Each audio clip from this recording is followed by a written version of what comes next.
Hey guys, I'm Abner Daniel from dcrime. Today, we're delving into a spine-tingling enigma that originated in the heart of a serene park.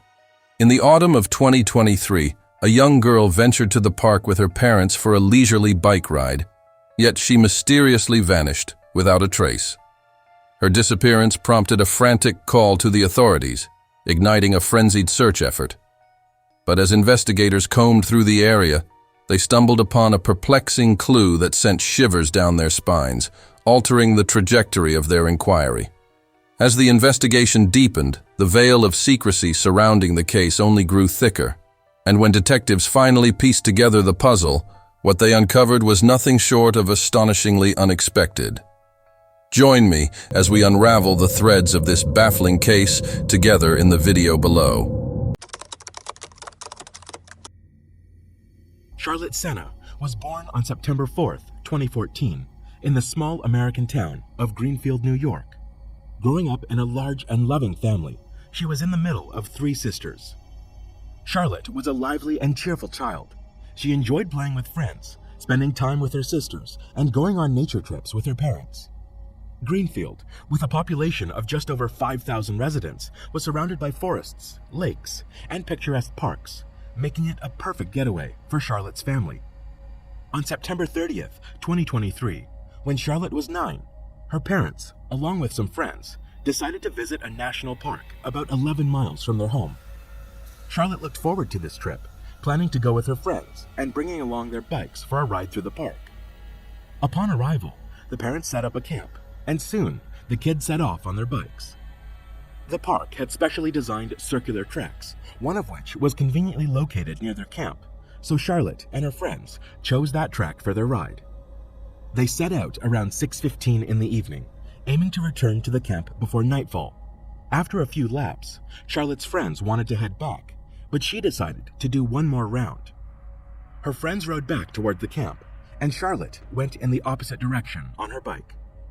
Sometime later, her parents started worrying, as Charlotte should have been back by now. A single lap on that track took no more than 10 minutes, even if you were riding slowly. However, Charlotte still hadn't returned, and the adults went searching for her. They walked along the circular track, and around 6:45, they made a distressing discovery. Charlotte's bicycle was abandoned next to the trail, but the girl was nowhere to be found. The parents immediately feared the worst scenario, that someone had abducted their daughter. There were no logical reasons for the girl to leave her bike in the middle of the path and walk away. For a brief moment, they considered that there were some issues with the bicycle, but it became evident that it wasn't the case. The wheels were intact, and the chain was in working condition. Fearing the worst, her parents decided to call the police. Officers arrived on the scene approximately 15 minutes later and immediately began searching for Charlotte. The sight of her abandoned bicycle led them to a disheartening conclusion. She was most likely abducted. Still, they couldn't dismiss the possibility that she might be lost in the woods, so they initiated a search. The police scoured the entire park and closed it to visitors. They checked everyone's vehicles and camps before letting them go. Some people wanted to stay and help with the search, but without proper organization, it only complicated the police's job. They combed through every inch of the forest. Initially, officers focused on the area along the circular trail Charlotte had been riding, but found no leads. They then expanded the search to cover the entire park. However, it proved to be quite challenging. The park spanned about 15 square kilometers. The police sought assistance from park rangers, the fire department, and state police to cover the extensive area. The FBI also joined the investigation, focusing on efforts to identify a potential abductor. They tried to obtain CCTV footage from every surveillance camera near the park and along the nearby roads. They believed that if Charlotte had indeed been kidnapped, the perpetrator must have driven her away by car. FBI agents also requested information from the park service about all visitors. Since everyone had to register and pay to enter the park, their personal information was stored in the database. However, examining it took time due to the considerable foot traffic in the park that day. They also obtained data from cellular providers regarding the location of all phones present in the park when Charlotte went missing. Considering the possibility that the abductor might have entered the park without registering, the FBI agents aimed to match visitors' data from the Park Service with the cell phone locations, potentially identifying a suspect. Yet, gathering all this data was a time-consuming task. It also involved approximate phone location tracking via cell towers, not precise GPS tracking. The search continued until the late night without yielding any results. Early the next morning, officers returned to the park, and the search team grew larger. In total, over 400 people participated in the search for the missing girl. Police also reached out to the public through the media, urging people to share any information related to Charlotte's disappearance. The case quickly gained widespread attention, with the state governor addressing the issue at a dedicated press conference and showing support for the family. That same morning, the police activated the Amber Alert system, allowing them to quickly notify residents about the child's disappearance. They hadn't used it on the first day to ensure Charlotte wasn't simply lost in the park. Now, it was almost certain she had fallen victim to abduction, as she should have been found by now if that wasn't the case. Unfortunately, the searches once again yielded no results, and the FBI's attempts to identify the abductor were unsuccessful. By the evening, the police began to realize that finding Charlotte alive was becoming more and more unlikely. The crucial first few hours after a child's abduction are vital, and within that time frame, there's a high chance of locating them alive. However, as the search for Charlotte surpassed this critical window, the statistical likelihood of a positive outcome significantly diminished. Yet, both the police and Charlotte's parents weren't ready to give up. Early on the third day, they returned to the park to continue their efforts. Meanwhile, around 4:20 in the morning, a man approached the Charlotte family's house in a car. He walked up to the mailbox, dropped in a letter, and quickly drove off. A police officer was observing the house from a distance, but didn't approach the man, thinking he might be a family acquaintance expressing support for Charlotte's parents. Throughout those days, various people had visited the house, leaving letters and food. But despite the officer's initial hesitation, he found the man suspicious and decided to check the mailbox. Inside was a note that instantly changed the course of the investigation. There was a letter written by the kidnapper stating that he had been holding Charlotte and was willing to let her go in exchange for $50,000. The note was immediately sent to the lab, where experts urgently began their analysis. Soon, they uncovered several fingerprints and ran it through the databases, but there were no matches. Around 2:30 p.m., they made the second attempt, and there was a breakthrough. The fingerprint matched a 47-year-old man named Craig Nelson Ross Jr. He had been in the New York State database since 1999, following his arrest for DUI. Ross lived just a few miles from the Charlotte family's house, and the police quickly headed there. However, they encountered a problem. The house at the address had recently been seized due to the man's failure to pay property taxes for years. Researching information on Ross, the police quickly learned that he had been residing in a trailer on his mother's property. The woman's house was located 14 miles away from Greenfield. The police swiftly obtained a warrant and sent over 30 officers to the scene, with a helicopter covering them from the air. They surrounded the trailer, stormed in using flash grenades, and arrested Ross. The man attempted to resist, but he was quickly apprehended. At first, there was no sign of the girl, leading officers to believe she might not have been there. They thoroughly searched the entire trailer and looked into a locked closet. Under a pile of rags, they found Charlotte. She was alive and immediately rushed towards her rescuers.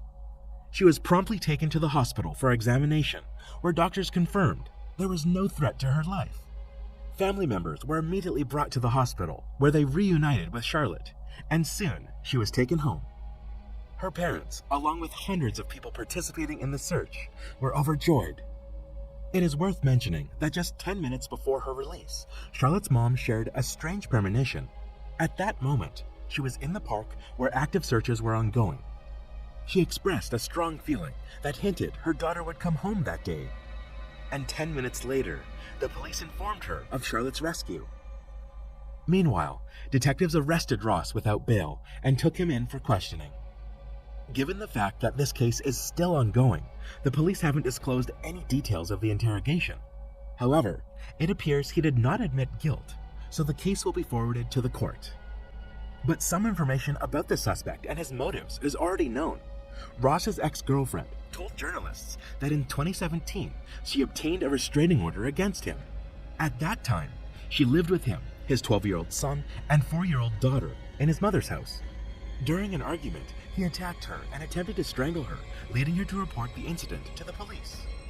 According to the woman, Ross may have been planning the abduction for months. She revealed that throughout his life, he never wanted to work, always seeking ways to live off others, mostly on his mother, playing on her empathy by claiming to suffer from a serious illness, and she agreed to support him. Ross's ex-girlfriend believes he initially targeted Charlotte's family for a specific reason. Despite the girl's parents being of ordinary middle class, her late grandfather had substantial wealth. In 1998, he slipped and suffered a severe injury, subsequently suing the city and receiving over $2 million in compensation. Even after more than 20 years, many Greenfield residents still remembered this story. The ex-girlfriend stated that Ross was aware of this payout and likely decided to profit from the kidnapping. Considering that Charlotte was abducted from the park when left unattended for just a few minutes, Ross must have been watching her. According to his ex-girlfriend, he could have been observing the family for a long time, studying their routine and waiting for the right moment. There was another fact indicating that the crime was premeditated. According to his ex-girlfriend, several months before the incident, he covered his trailer with a tarp, something that he had never done before. Considering that he kept Charlotte there, this could indicate careful preparation. Ross's neighbors also shared troubling observations. One woman recounted a past incident where Ross tried to take her 10-year-old son somewhere, and she had to intervene. Another neighbor stated that his family had always been problematic, and Ross, from an early age, regularly went to neighbors asking for food. Later, the police uncovered additional details about Ross's criminal history. A year before the attack on his girlfriend, he was arrested for stalking but did not face serious consequences. Just a month before Charlotte's abduction, he was suspected of sexually assaulting his underage relative, but the case was closed for some reason. Reporters also spoke with his son, who was an adult by that time. He expressed hatred for his father, wishing for him to die in prison, but did not share any specific details. About a month after Ross's arrest, the police made a disheartening announcement. In addition to kidnapping, he faced charges of sexually assaulting Charlotte. Apparently, during the time Ross held the girl in his trailer, he managed to commit some horrible deeds, but the police have not disclosed any details yet. It is known only that Ross refused to admit guilt regarding the sexual assault charges and plans to defend himself in court. Considering the fact that the abducted girl was found in his trailer, he probably has no chances of avoiding jail. Besides the fingerprint on the ransom note, investigators also found indirect evidence confirming his involvement. Analyzing the location data of all phones in the park at the time of the abduction, they discovered that Ross's smartphone was one of them. So, there are practically no doubts that the man will go to prison. However, as preparations for the trial are underway, detectives are also exploring Ross's potential connection to 2 other unsolved cases. In August 2003, 18-year-old Jennifer Hammond was selling magazines in the town of Milton. After her shift, she was supposed to meet with colleagues but never appeared at the designated spot. 6 years later, her remains were found near a lake 11 miles from town. It's worth mentioning that she disappeared just a few hundred yards from the house where Ross was living at the time. 2 years later, 19-year-old Christina White left a trailer park a mile away from Milton and disappeared. A year later, her remains were found, but the case remained unsolved. As for Ross, he was living in the same trailer park at the time. Now, the police are considering his possible involvement in these murders, but currently, they lack any evidence, or they are withholding it in the interest of the investigation. Regarding the trial for Charlotte's case, it is set to begin in April 2024. Despite the presence of undeniable evidence of his guilt, it cannot be ruled out that Ross may be offered a plea deal.